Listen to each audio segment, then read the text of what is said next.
Hello, my name is Ethan, and welcome back to another episode of Path of Exile Archnemesis League 3.17. In this episode, I'm going to be showcasing a triple Crimson T16 Blight AFK map, but this time it's going to be Corrupted, Alch Corrupted, and I'm going to tell you guys how I play mine. So we're re-rolling this because of Fizz, Reflect, and minus max res. I'm going to talk about the how I roll my maps, what I recommend, why I Alch Corrupted, compared to I don't recommend you to do it, etc. What tier to run, how to juice them for all the tiers. I'm going to go over all of that. I want to help you guys make the most money from Blight as possible.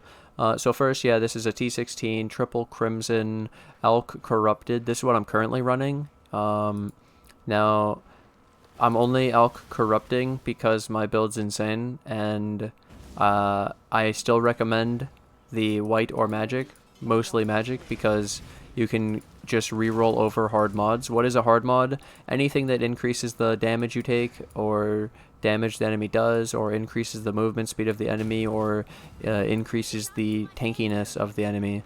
The second thing is we have two rings. I'm going to talk about the annoints, and instead of scout towers are no more, we do meteor towers. So I'm only going to build a couple, and then one more at the pump. Most of the time I can do two, but especially this map I should be fine. But I just want to make sure, so I do a third one. Another meteor here. So then I want to talk about the ring annoints first, because I think that's pretty important. And I'm going to talk about the different oils you can use at the different tiers. So give me a second. For the rings, the left one is your chilling towers freeze enemies. So technically, if you get a map with no snowflake, you can build 2 chill towers, and it's like OP. It's super OP, like broken. And then with this ring anoint, instead of chilling, they freeze. It's pretty insane. Then the second one, and this ring anoint is silver opalescent for the freeze. Silver opalescent. And then burning ground from this one. Your meteor towers create burning ground for 3 seconds on hit. I mentioned in the Ravaged Blight video that the meteor burning ground bypasses the immunity from fire. So there is no immunity to the meteor burning ground. So it's the best tower. There, like scout bosses are immune to it. Even if there is no minion immune lane in the entire map, some of the bosses are immune to minions, and that's why scouts don't work on every map. Scouts are not the flawless strat. To do the meteor anoint, this is Violet Indigo. Meteor burning ground is the OP anoint. So those are the 2 ring anoints I recommend. These are my new things. We don't do scout, and then we just do meteor burning ground now. Next thing, for Blight Maps, you can play all tiers, obviously, but at lower tiers, is it worth investing Crimson oil into? Probably not. The way I've been thinking about it is you can use these easier oils on lower tiers, or you could use Azure because Azure is pretty cheap. You can also use teal oil to speed it up. So teal oil decreases the encounter by like 2 minutes. So it makes the blight only 3 minutes. It can really speed up how many blights per hour you run. People like this a lot. Then the other alternative for more loot is Azure oil. This gives you 12 lucky chests when you use 3. This is pretty good. But you can actually get 30 lucky chests with Crimson oil. This is pretty insane. Pretty big jump up from the Azure. It costs more. These are 2.5 C per. These are basically nothing.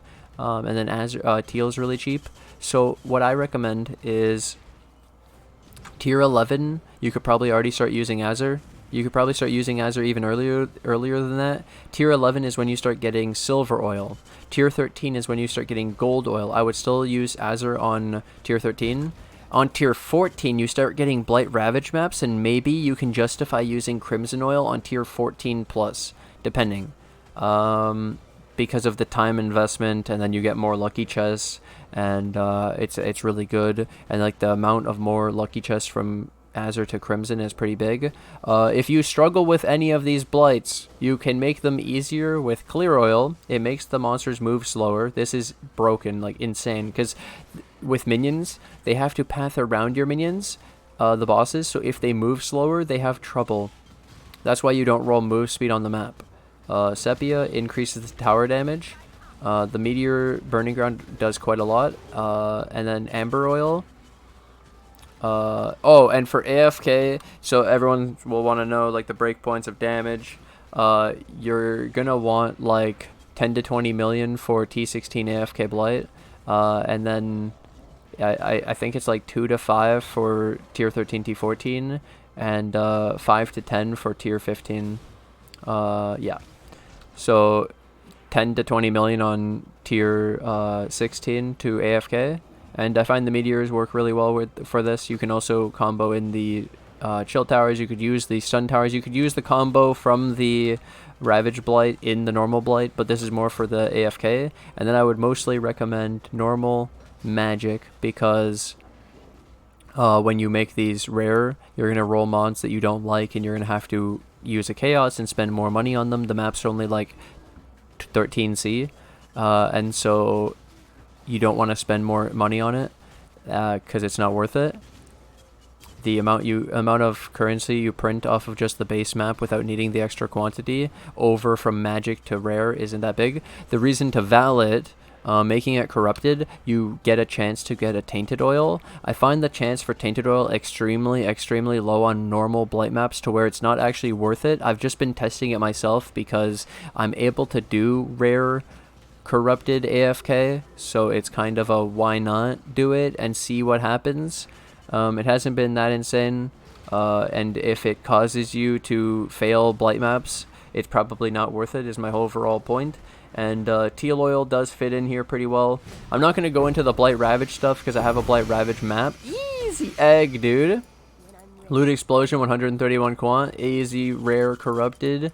Don't forget also they buffed blight, so they made it so this node you need epidemiology. It gives you 25% increased effect of modifiers on blight maps. So you're going to be juicing most of the time with like triple crimson. You're going to be going like magic map that's easy, so you get tons of loot without losing consistently. And then you're probably going to have easy elder map, nice. And then you're probably going to build meteor towers with the burning ground, no more scout towers, and you could build some chills in there if level 3 chill tower if the map doesn't have any of the snowflake. Yo, we're going to open up these stack decks. I'll stop looting. I'll just pick up the loot, or show the loot, and then, yeah, cloth belt. Forgot how I do my own looting video. True. Just show the loot, don't need to pick it up. We'll talk about the loot though. Already got, ooh, golden oil. Easy golden oil. 2 crimsons we're sustaining. Stag dicks. This is a really disgusting map. Got really lucky. This happens whenever I record for this. Goddamn. Let's open up the 22 stag decks. We got the eggs and the golden oil. This was disgusting. So yeah, did we make money? The map was 13C, and then I used the crimson oils, so it's like 20C, and I vowed it. Yep. The primordial, alone in the darkness, Sephiroth, nice. GG. That was sick. Either way, I hope this helps everybody who's wanting to run Blight and was wondering how I run the Blight. Probably going to make another video about how to, tips for running the Blight encounters, of like how to win them more often. I think that the oil is big, of letting people know that they can make them faster, they could get lucky oil, and they can get more and more lucky, and how they should be running them for the most profit. Thank you guys for watching. If you found this useful at all, then hit that like button. Let's see if we can get 70 likes in one day on this video. Thank you guys for all the support, and I'll see you guys in the next episode. Bye!